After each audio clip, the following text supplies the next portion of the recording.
Same position, we get the tilt, we go in, we come into to our single leg X here. So the first thing we're just gonna look to do is I'm gonna sweep my partner down by extending my knees towards the side that I'm controlling. So I'm looking to push my knees over towards that side. From here, our knees are gonna be pointing to the side and outwards of my partner. What I wanna look to do is I wanna bring them up and point them towards the roof.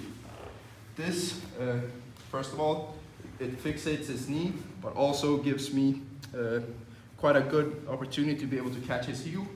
If we're pointing them towards the side, he's able to hide his heel behind me and towards the ground. I'm gonna have to start digging for it. But if I put my knees up towards the floor, I can quite easily catch this heel. And what I'm looking to do is I'm just looking to drive my elbow backwards until I find his toes. I'm gonna pinch my elbow to catch his toes, and I'm picking up the heel from here. When we're here, I'm gonna grab my other hand, and we're looking to go palm to palm, and I will be switching my other leg through. And from here I wanna do a switch, so this leg that's controlling now is gonna be on top, so I'm switching through to get this leg on the inside.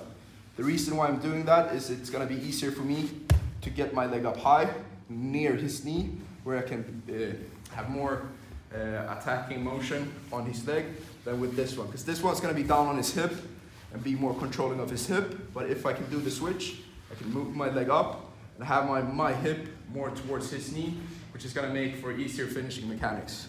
When we're here, I'll just cross my legs up.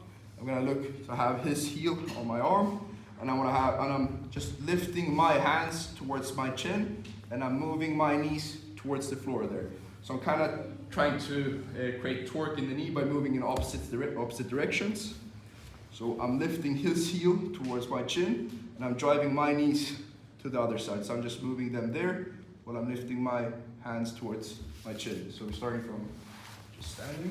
So you can do the whole motion if you want to, where you create tension, swing over, grab your leg through, and just go into the single leg X.